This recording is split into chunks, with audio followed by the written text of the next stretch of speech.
My name's Katie Johnson, and I'm a data scientist. Johnson is 31 years old and lives in London. She grew up near Bristol, went to university in Birmingham, and since then has held a series of increasingly impressive jobs at a series of companies. These were all what are known as IC jobs, IC standing for individual contributor, which means what? It is someone who makes as opposed to managing people who make. Johnson loved being an IC. She loved analyzing data, and she was really good at her job. But after a while, she thought it might be nice to become a boss. Yeah, I wanted to manage more and more people. And you wanted to manage more people because why? You were just power hungry like the rest of us? I think there's a couple of reasons. So the first is that I wanted to start getting more autonomy over what I was working on. I would be working on stuff in my IC role, and I think this isn't the most important thing. And I thought that if I became the leader of the team, then I would get to pick what I worked on. Okay, that seems sensible. The other reason was to have more impact at the companies I was working at. So you could describe this as having a seat at the table. Also sensible. I guess the final reason is that we all kind of, not everyone, I guess, but I was included in this, have a concept that being more successful means being more senior. And so in order to not necessarily show others, but definitely myself, that I had achieved and become successful, I needed to keep moving upwards within a company. Johnson's father, in his own career, had seen things differently. So my dad has been a network engineer. He recently retired, but he's been that for his whole career. And he had absolutely no aspiration to become the manager. He's like, why would I want to do that? But Katie Johnson did want to become a manager, and several firms were willing to make her one. She took the most appealing offer at a software firm that helps companies acquire new customers. And I was sent on some management training and had to do what can only be described as a very long personality test. And the idea was to tell me what I was good at being good at. And what was she particularly good at? Critical thinking, attention to detail, courage, all these internal, thinky type characteristics. You can see why Katie Johnson would seem to be a great boss. Her new job title was Head of Data and Analytics. She had roughly 10 people reporting to her. The promotion came with more money, more prestige, more leverage to set the agenda. Also, however, more meetings. Oh, so many meetings. Like compared to being a data scientist, I'd maybe have a half-hour meeting in the morning and then I'd just be free to do coding and thinking and making stuff. But I was in meetings. I think Tuesdays, I used to be in meetings for like 7 hours. No offense, but did you not see that coming? No, I really didn't. I thought it would just be like my normal data scientist job with a few one-to-ones on the side. That was okay because it's quite interesting. You're talking about the work, you get into quite depth on problems with my team. It's more like the meetings like an hour's coffee with someone to try and set up a better working relationship with their team. Times that by like 5 or 10 other teams, it's just draining. Keep in mind, this was happening during the pandemic shutdown, so all these meetings were virtual. And as drained as Johnson was from all those meetings, she was getting good reviews as a manager. Yes, people would tell me what a great job I was doing. I was coming across well. But she found that being a boss made her miserable. I would finish my day in my study, walk into the living room, put a blanket over my head and cry because I was in so much pain at how bored I was. In retrospect, Katie Johnson had plainly erred in wanting to become a boss. But she'd also felt that management was the only sensible way to advance her career. And if you look at how most firms and institutions around the world operate, you'd have to agree with her. The question is, does this standard operating procedure produce good bosses or bad bosses, or even horrible ones? The horrible boss is a familiar caricature. We all know the stereotypes: the screamer, the sadist, the idea stealer, the passive-aggressivist. These are some of our most enduring characters in film. You remember Blake from Glengarry Glen Ross, played by Alec Baldwin? Put that coffee down. Coffee's for closers only. You call yourself a salesman, you son of a... Or in the film Office Space, when Peter is trying to escape the office on Friday afternoon and he gets snagged by the boss. Hello, Peter. What's happening? I'm gonna need you to go ahead and come in tomorrow. So if you could be here around 9, that would be great. Okay? Oh, and I almost forgot. I'm also gonna need you to go ahead and come in on Sunday, too. Then there's Miranda Priestley, played by Meryl Streep in The Devil Wears Prada. You have no style or sense of fashion. Well, I think that depends on what you're... No. That wasn't a question. The horrible boss motif is so attractive that the director Seth Gordon made a film called Horrible Bosses. Yeah, we gotta trim some of the fat around here. What do you mean by trim the fat? I want you to fire the fat people. Truly horrible bosses do occasionally turn up in real life, especially in Hollywood itself. The producer Scott Rudin, for instance, has been accused of years' worth of alleged abuses, like smashing an assistant's hand with a computer monitor. But even in Hollywood these days, and especially in more normal industries, this sort of grotesquerie is harder to get away with. Bosses who are outright monsters are more likely to lose their jobs. But how much attention are we paying to the more common type of bad boss? Someone who's simply incompetent or overstretched, or even just miserable being a boss, like Katie Johnson was. Do we even know how many bad bosses are out there? The more you dig, the more you learn that the science of boss behavior is not very scientific. One Gallup poll shows that roughly 50% of American employees have, at some point in their career, left a job because of a bad boss. But an employee might have 10 or 20 bosses over a career, so maybe that number isn't so bad. A survey of European employees found that only 13% rated their current boss as bad. So maybe the Hollywood caricature is way off. Still, considering that nearly all of us will at some point in our lives have a boss or be one, we thought there might be some boss questions worth asking. And so, today on Freakonomics Radio, when a boss is a bad boss, have you ever wondered why? There's no reason to believe that a great salesperson will be a great manager. And yet, this kind of promotion happens all the time. Why is that? So there are two ways to motivate people. We can pay them a whole lot more, or we can give them an opportunity for promotion. Today on the show, why good employees become bad bosses and whether that will ever change. Spoiler alert, probably not.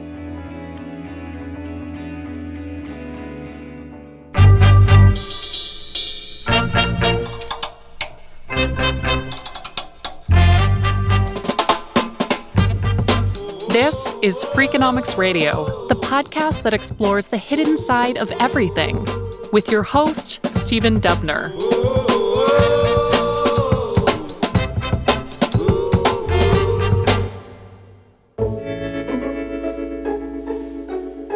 One of the reasons I became a writer years ago is because I didn't particularly like having a boss.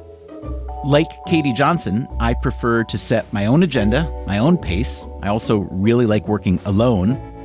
Also, like Katie Johnson, I am not particularly fond of meetings, so I wouldn't be a very good boss either. Fortunately, at Freakonomics Radio, there are a couple other people who do all the bossy stuff, leaving me pretty much free to do this, what we're doing right now, asking questions, trying to find answers. So here's a question I've always been curious about. How important are bosses anyway? I don't mean CEOs, the ultimate boss. If you're interested in that, we once did a series called The Secret Life of CEOs. Today, we are just talking about your standard issue middle manager. Do they really matter? Yes, broadly speaking, managers matter. Bosses matter for outcomes. That is Steve Tadelis. He's an economics professor at UC Berkeley's Haas School of Business, a training ground for future bosses. Management is not something that Tadelis himself aspires to. Tell me how close you are to administration so I know how far away to be from you. But he has spent time, while on sabbatical, working as a boss at some well-known firms. When I was at eBay and Amazon, I managed teams and I enjoyed it very much. How do you assess yourself as a manager in that realm? I'm blushing, so. Because you're the best ever? No, but I'm pretty good, so I'm feeling a little uncomfortable. Your positive self-assessment is based on direct feedback or just a general warm glow feeling? At eBay and Amazon, the feedback was actually formal through surveys. Surveys, that is, with questions like, on a scale of 1 to 5, how much do you agree with the following statement? My boss generates a positive attitude in the team. Or, my boss is someone I can trust. Or, my boss provides continuous coaching and guidance on how I can improve my performance. These surveys led Steve Tadelis to ask his own bigger questions about bosses. For instance, does it really matter? Do these measures of manager skills or characteristics, do they really have any value for the firm? Is there some way in which managers who score higher on these surveys are actually contributing more? These are eternal questions in the field known as personnel economics. You could ask the same questions about any manager, the head coach of a football team, the chairperson of your homeowners association, the president of the United States. But as I mentioned earlier, the academic literature on the impact of bosses is not particularly advanced. You can see why, if you think about it. There are so many variables in the relationship between a boss and their employees that it can be hard to pinpoint the effects of the boss. This is why most research focuses on one single quantifiable metric, productivity. For example, there is a paper by the late wonderful economist Eddie Lazear, Catherine Shaw, and Chris Stanton, where they show that there is variation in output of employees based on the managers that are in charge of them. That paper from 2015 analyzed data from a single firm that the researchers were not allowed to identify, but it appears to be something like a call center. The analysis looked at what happened when a worker moved from what the researchers identified as an average boss to a high-quality boss. Such a move, they found, increased productivity by as much as 50%. So if this were a call center and a given worker handled 100 calls per shift under an average boss, an excellent boss could boost that to 150 calls. So at least in this type of setting, a, quote, good boss is doing something right, but the data couldn't say what. Steve Tadelis wanted to learn more, so he teamed up with Mitchell Hoffman, an economist at the University of Toronto's Rotman School of Management, to write a research paper. I had access to interesting data and people in this company that will have to be unnamed because when it comes to personnel data, companies are very hesitant. Tadelis would only say that this firm did high-tech, knowledge-based work. Maybe, given his history, you might picture a firm like an eBay or an Amazon. In any case, he is looking at a very different type of work than the earlier research with its narrow measure of productivity. What we're doing is opening the hood up a little bit. And what sort of data did they have access to? We have data that allows us to measure the impact of a particular manager skill that we're calling people management skills, as opposed to just do managers matter. People management skills, meaning the sort of things you find on those employee feedback surveys. How well the manager coaches and communicates, how trustworthy they are. So that's the boss data. On the employee side, Tadelis and Hoffman had a lot of concrete data. Subjective performance scores, as well as how often a given employee was promoted or given a raise, the number of patents they filed, and whether they stayed at the firm or left. In these high-tech knowledge-based companies, retention is a very, very important focus because getting these high-skilled workers is not easy, and there's a lot of competition. There's a lot of competition, especially now, with more Americans quitting their jobs for reasons related to the pandemic and otherwise. Although we should say, this paper used data from before the pandemic. And when you lose an employee, especially an employee that's very valuable, then it could take months to replace them. So Tidelis and Hoffman set about to sort through all this data to look for any causal relationships between the rating of a given manager and the various outcomes of the employees working under them. What'd they find? For the most part, it was a big bag of nothing. We didn't find that the ratings of the managers seemed to impact the subjective performance of their employees, their income, their promotions, or patent applications in a meaningful way. That's right. On all those employee outcomes, performance, earnings, patents, it just didn't seem to matter whether the manager was highly rated or poorly rated.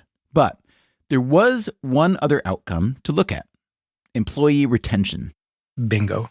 Tidelis and Hoffman looked at employees at this one firm who moved from a manager with a poor rating to one with a high rating. That's associated with an attrition drop of about 60%. That is huge. And within that huge effect was an important nuance. What we see then is that managers help retain better employees more than worse employees, which shows that the impact of being a better manager is strongest where it matters the most. So, a good boss seems capable of keeping the best employees happy and presumably productive. Conversely, a bad boss might drive away the best employees. The Tidelis-Hoffman paper was published in 2021 in the Journal of Political Economy, one of the best econ journals. So, okay, the economics literature on bosses and management just got a little bit deeper. But remember, employee retention was the only outcome where it seemed to matter whether a boss was good or bad. And if you ask Steve Tidelis a more fundamental question, like, what does a good boss actually do to instill this loyalty? This is where I have to take a step back and say that there are certain things that may be outside the scope of what economists should be dealing with. If you were to make a list of things that you would like to measure, were it possible, given the data, what would some of those things be? Really good question. Something that's very hard to measure that I believe is important is compassion. I guess if this is going to be on the radio, I might lose my economist card. Steve Tidelis is not the only economist who's been frustrated by the lack of evidence for what makes a good boss good. Maybe compassion is as important as he suspects, but we just don't have any large-scale empirical evidence yet. The Stanford economist Nicholas Bloom has been studying leadership and management for years, and yet no one could really give us a straight answer on what defined a good or a bad leader. You look at the data and there's 10 different recipes for success. Maybe they each work for a particular case study, but I've still 20 years later struggled to find anything that's the secret recipe beyond saying, sure, there are some people that are better than others, but it's damn hard to tell what it is. This has not stopped leadership gurus from promoting their pet theories. As Bloom puts it, there is a ton of BS around this from airport bookstore pulp fiction. And here's another reason to question the literature on management and bosses. As we've been hearing, most of the boss data comes from employee surveys. Have you ever taken a survey that rates your manager?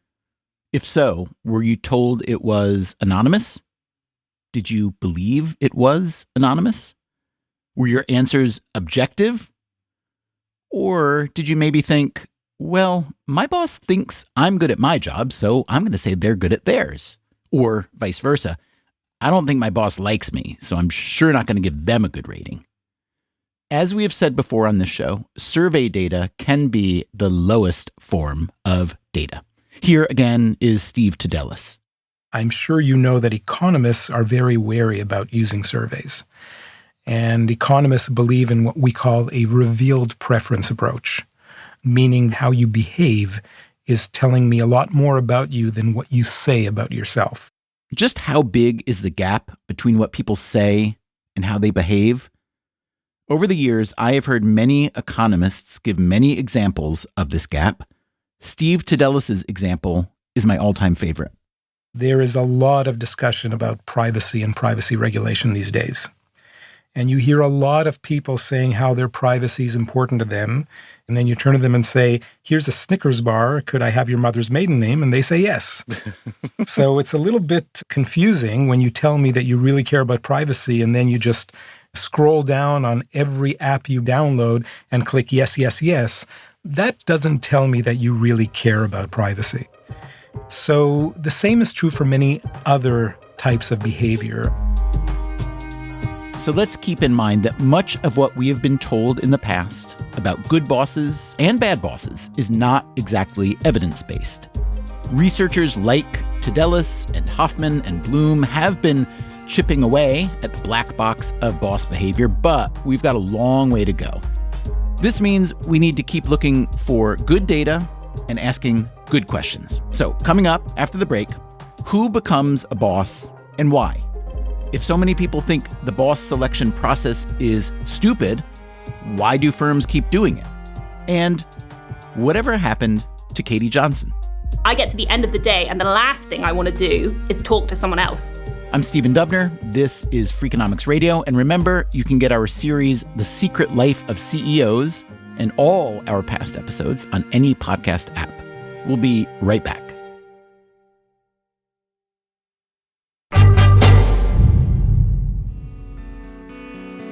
Have you ever thought about where a boss comes from? What I mean is why a given employee will rise from the ranks to become a manager? Here's someone who's been thinking about that a lot.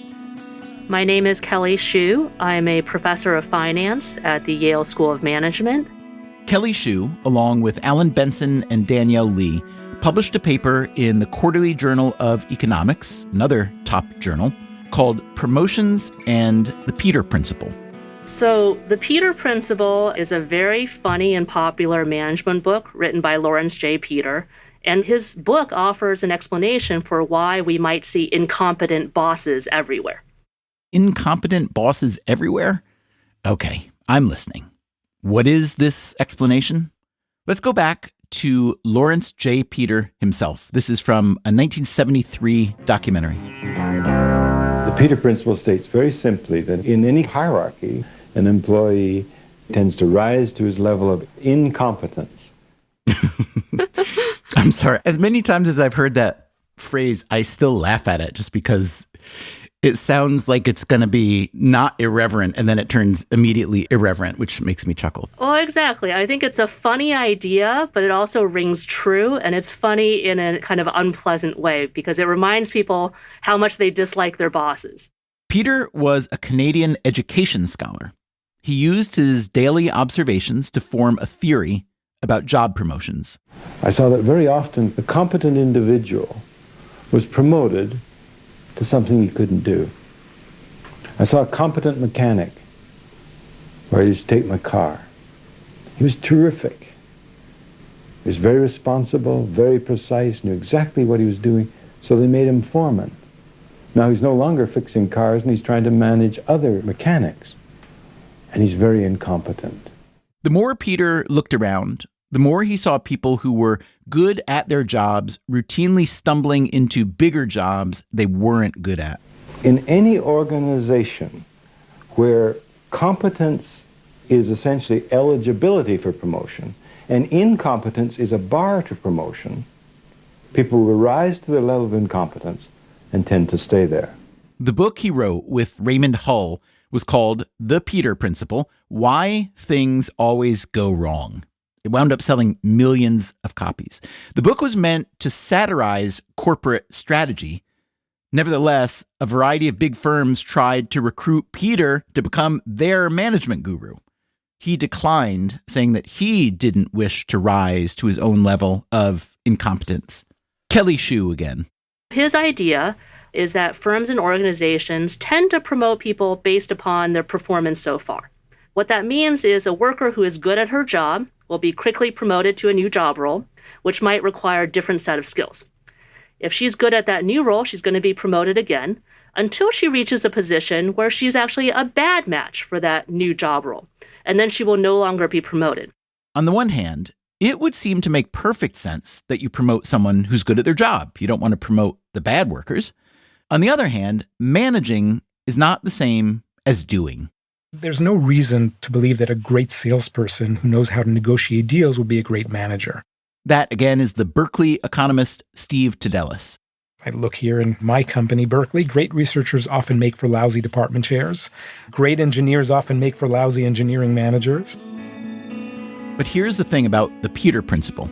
Even though the theory had been around for half a century, no one had ever checked with real data from real companies whether Lawrence Peter was right. A few observations about a car mechanic or an academic researcher turned department chair, those do not constitute empirical proof, especially in the realm of management and all that airport bookstore pulp fiction. This is where Kelly Shue and her co-authors come in. They wanted to see if the Peter Principle actually exists, and if so, what should be done about it. First step, get hold of some data. We got our data from a company that offers sales performance management software and services. Shue can't tell us the name of the company, but picture something like Salesforce. A typical client of our data provider is a firm that employs business-to-business sales workers. And that client firm would input the sales numbers and the whole organizational structure into a software program. And what we're doing is we're studying the data that these client firms uploaded into the software program. How many firms and how many workers? We see data for about 40,000 business-to-business sales workers at over 130 different US-based firms. And how many of those were in managerial roles? 5,000 managers and about 1,500 promotion events. So in terms of empirical studies in your realm, this is considered a pretty large and robust data set, or would you have liked it to be even bigger than that? I would always prefer a bigger data set, but for this type of question, a very large and comprehensive data set. So these are sales workers and sales managers. What makes sales a good business function to study? One is important to study sales workers because almost 10% of the U.S. labor force are somehow involved in the sales function. The other benefit is that we have a very good measure of their performance. So we can test, are the stronger performers more likely to be promoted? So that makes a lot of sense from your perspective as the scholar. From my perspective, as someone who's not in sales, I would think, well, your findings may not translate very well. That in a field like journalism or in healthcare or in many other fields, the measurables aren't nearly as measurable as they are in sales. So how generalizable do you think your findings are? I believe it's likely to apply to other settings where the skills required to succeed at one level differ from skills required to succeed in the next level. So some examples are science, manufacturing, academia, entrepreneurship. Can you think of industries or sectors where this problem wouldn't apply? It's actually hard for me to think of a setting in which this problem wouldn't apply at all. I've also seen it in the context of government structures. A good example is actually the ancient Chinese imperial examination system. It's famous for being a meritocracy even thousands of years ago. So you would take a test and the top scorers on the test would become administrators within the government bureaucracy. But their problem was they would make the test based upon familiarity with classical poetry. And the people who are best at that test would then become tax collectors, which is a different skill set. But ancient Chinese poetry was an incredibly rich and diverse body of literature, yes? So I could imagine how a mastery or even a deep appreciation of that could theoretically apply across a number of skills. Theoretically, yes. You sound unconvinced. And to be fair, I do not have the historical data to prove that being the best at classical poetry means you're not the best at tax collection. Since you don't have that data, let's look at, say, modern U.S. politics. How would you assess the relationship between a person who's electable and a person who will govern well? Oh, that is a very good point. So someone who is electable might be very charismatic, very good at public speaking, whereas the actual function, once someone has been elected, might involve being good at deal making. back office politics or understanding the actual details of the policies that they're passing. Do you know anything about that question empirically? I'm drawing a blank, but you really did raise a very good research idea. Maybe I will look into this. We've been thinking about settings where this type of problem might apply for a long time, but somehow never thought about the government or elected official example you just raised. But it seems like spot on for having potential as a problem. Okay, before I hijack this conversation with Kelly Xu to talk about politics and ancient Chinese poetry, we were talking about her research paper that tried to identify the Peter Principle in the wild. As Xu told us, she had performance data on roughly 40,000 sales workers and around 130 companies. The next step was to confirm that companies indeed use an employee's job performance as a trigger for promotion. The answer? Yes. We find that doubling in worker sales corresponds to a 30% increase in their probability of being promoted. Another way to look at it is if someone is the top sales worker within their team of 5 or 6 people, then that top sales worker has about triple the probability of being promoted relative to the average sales worker. Now, is that alone evidence of the Peter Principle? No, just to promote based upon past performance isn't necessarily a Peter Principle problem, because it could be that the best salespeople really are the best managers of salespeople. In that case, you want to promote the best salespeople. Okay, so the next step, I guess, is seeing whether the best salespeople indeed do become the best managers. How do you do that? So first, we're going to measure the quality of each manager. Managers in our data are no longer directly involved in sales. Their job as a manager is to coordinate and facilitate the sales of their subordinates. And presumably those subordinates are people they worked with side by side and maybe competed against just the week before they were promoted. Is that the case often? We actually see, for the most part, people, when they're promoted, they're rotated to a different team, possibly because the firm overall is exactly afraid of those internal team dynamics that you've just described. So we don't want to call someone a good manager just because her team sells a lot, because we're worried that maybe she was lucky and she was assigned to great sales workers, and those sales workers could have been great regardless of her managerial input. To get around that problem, we're going to measure manager quality as the manager's value added to her subordinate sales. If my subordinates sell more when they work under me than when they worked under other managers, then I would be considered a high-quality manager. So here's the key question Kelly Xu is asking. Does being a good salesperson make you a good manager of other salespeople? Here's what she found. The manager with double the pre-promotion sales as another manager leads to about a 6% decline in subordinate sales. Oh my goodness. Yes. What we find is that among promoted managers, those with low sales prior to their promotion, they are actually better at managing their subordinates. Let me say that again. Oh my goodness. When these firms select people to be managers based on their current job performance, they are actively making themselves worse off. In other words, the Peter Principle is as real as Lawrence Peter said it was. And, I'm editorializing here, it would also seem to be incredibly stupid.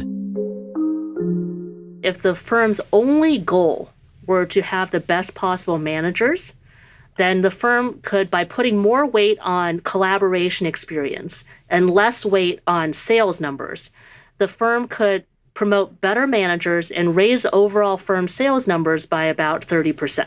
That's assuming that collaboration experience is in fact more important for a manager than just high sales numbers. Still, a 30% increase in revenue simply by killing off the Peter Principle? That would seem to be a no-brainer.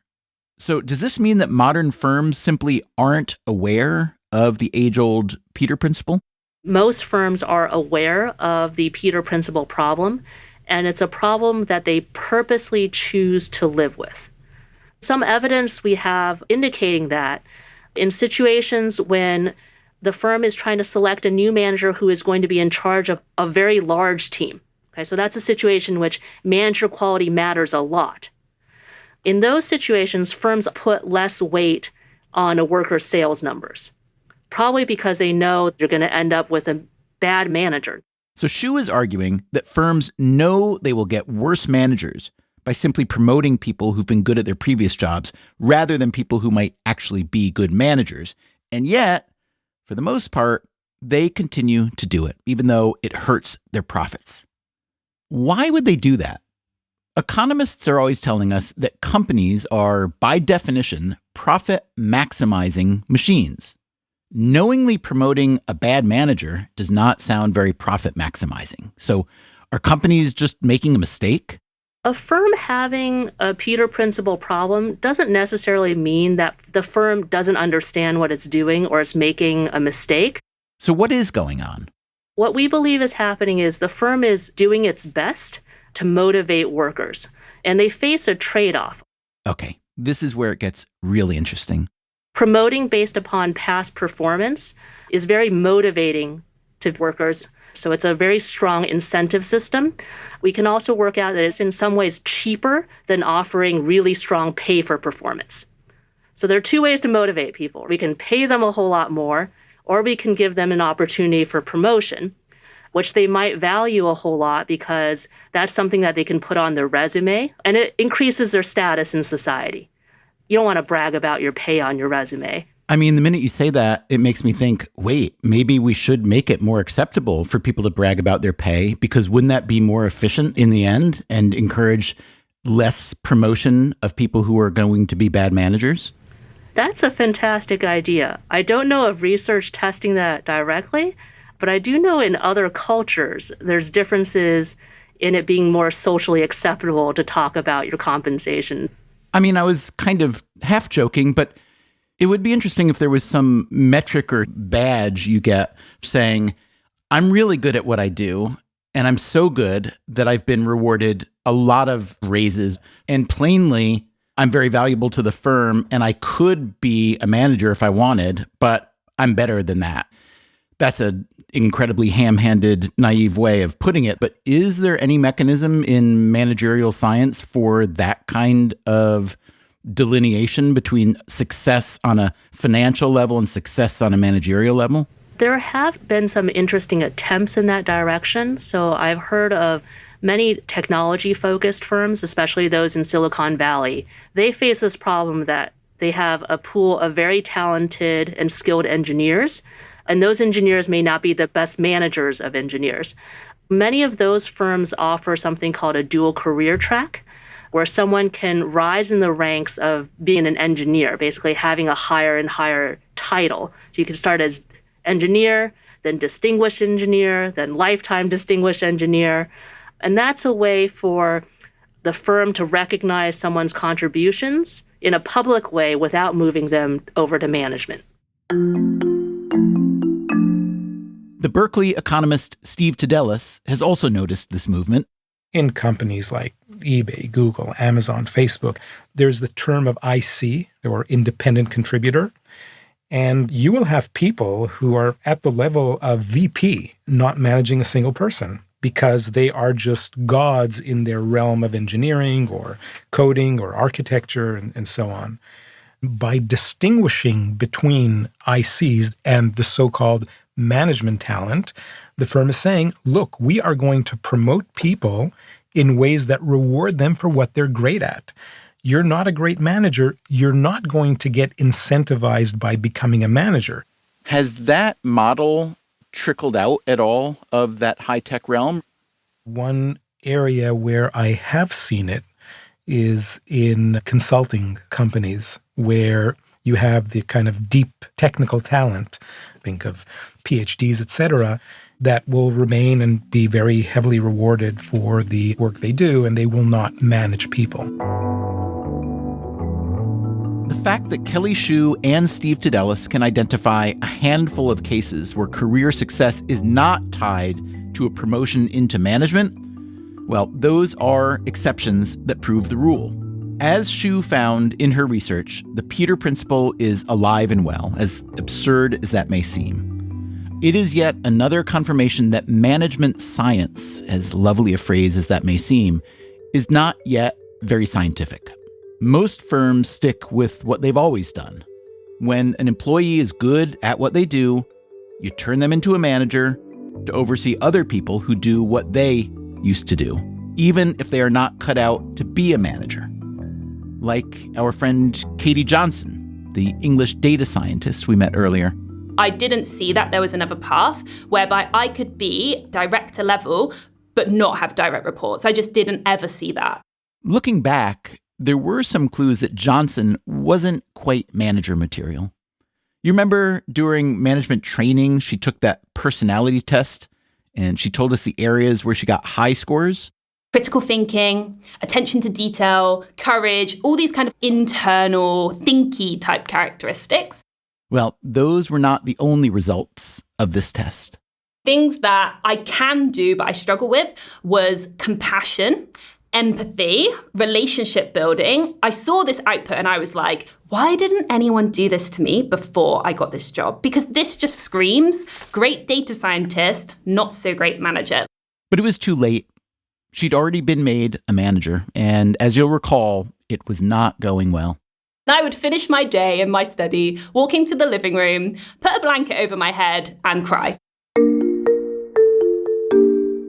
So let's say we're talking a scale of 0 to 10. Where would you put your median satisfaction when you were an IC or a maker? When I was a maker, I'd put myself as an 8.5.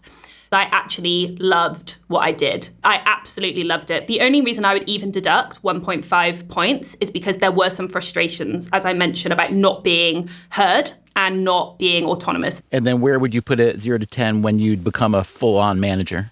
I would say I'd put myself more at like a 4 or a 5. A 6 would be a great day. Okay, that's your personal satisfaction. I do see, however, on LinkedIn, a review from your manager. He writes, Katie is a rounded and passionate data leader with all the qualities required to inspire, manage, and lead a team. Plus, she has got brilliant IC skills to boot. And he notes that you are a real unicorn in the data analytics field. So that sounds like you were the best manager ever. Yeah. It's really nice, isn't it? It's really nice. Did he write that before or after you decided to quit? He wrote that after. You heard that right. Katie Johnson quit that management job. She quit being a boss entirely. She went back to working as a data scientist at a different firm. I don't know if you can ever be successful at something you don't like.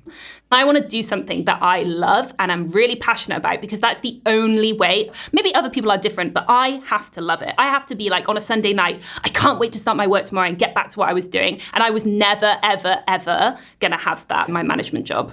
So before you ever became a manager, as a maker, you said your average satisfaction or happiness was around 8.5. When you became a manager, it dropped to, let's call it 5, 6 on a great day. What is it now? I'd say it's a 9.5 now. I'm super happy. Are you getting paid less now as a data scientist than you were as a manager? I'm getting paid more. How did that happen? I think there are more individual contributor roles now that pay good money. I think that this technical specialist route is becoming more prominent and more rewarded. And people do realize that there are going to be a lot of people who don't want to become the manager. And how do you motivate them? I believe you looked at the Peter Principle paper. Is that right? Yeah, I did. The way the Peter Principle is usually described is, to me, almost comical. It's that people rise to the level of their incompetence, which I find is a bit cruel sounding. Because one could also say that people rise to their ceiling of competence, right? And then maybe they're not as good at that. It's not like they suddenly turn into idiots. But I am curious, just your thoughts on the notion of promotion into management as a reward for being good at what you've been doing all along. For me, this is where the idea of splitting out those levels of seniority. So maybe you don't become the manager, but you can become a technical expert and you are paid and rewarded for that. Is something that helps with the incentives. What I would say on that, though, is often we have this dual career track of, okay, you can be a manager or you can be a technical specialist. But even though you might get a quote unquote promotion and be paid more, the technical specialist still might be excluded from high level conversations. So being a manager just has this connotation of seniority that a technical specialist doesn't necessarily, and you still might be overlooked in terms of just the respect. And I think that is motivating more than just, hey, here's a promotion, here's a new job title. I think people want that autonomy and that having a seat at the table, people caring what you think, it has to come with that. I would think that many people who are promoted from some sort of maker to some sort of manager, that it would be hard to step back, if for no other reason than it seems like a loss of status, yes? It definitely feels like a loss of status. I guess for me, I'm lucky that I don't care what people think as much as other people, or at all. I'm sure that was identified in your personality test as well. Yeah, complete rogue, doesn't care what others think. People judge you, which I find interesting because I don't know anyone who likes their job as much as I do. So for people to look upon me and feel sorry for me in a sense that I have chosen to go backwards in terms of career hierarchy, it's kind of telling in terms of what we value out of a career. And you can tell them that if you hadn't done this, you wouldn't be on Freakonomics Radio. Well, exactly. I got what I wanted. Was this the plan all along? Yeah, this is a big, long game. Thanks to Katie Johnson for sharing her Boston and back story, and to Kelly Shue, Steve Tadelis, Nick Bloom, and all their collaborators for trying to make this thing we call management science a bit more scientific. Freakonomics Radio is produced by Stitcher and Renbud Radio. This episode was produced by Ryan Kelly. We had help this week from Jeremy Johnston and Jared Holt. Our staff also includes Allison Craiglow, Greg Rippin, Gabriel Roth, Zach Lipinski, Rebecca Lee Douglas, Morgan Levy, Julie Canfer, Mary Duke, Jasmine Klinger, Eleanor Osborne, Emma Terrell, Lyric Bowditch, Jacob Clementi, and Alina Kullman. Our theme song is Mr. Fortune by the Hitchhikers. All the other music was composed by Luis Guerra. You can get the entire archive of Freakonomics Radio on any podcast app. If you would like to read a transcript or the show notes, that's at Freakonomics.com. As always, thanks for listening.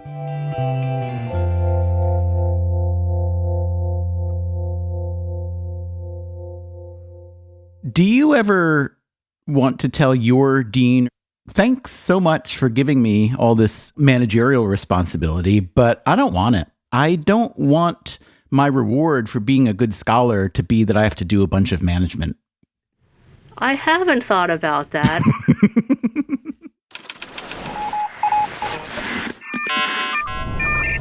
The Freakonomics Radio Network, the hidden side of everything. Stitcher.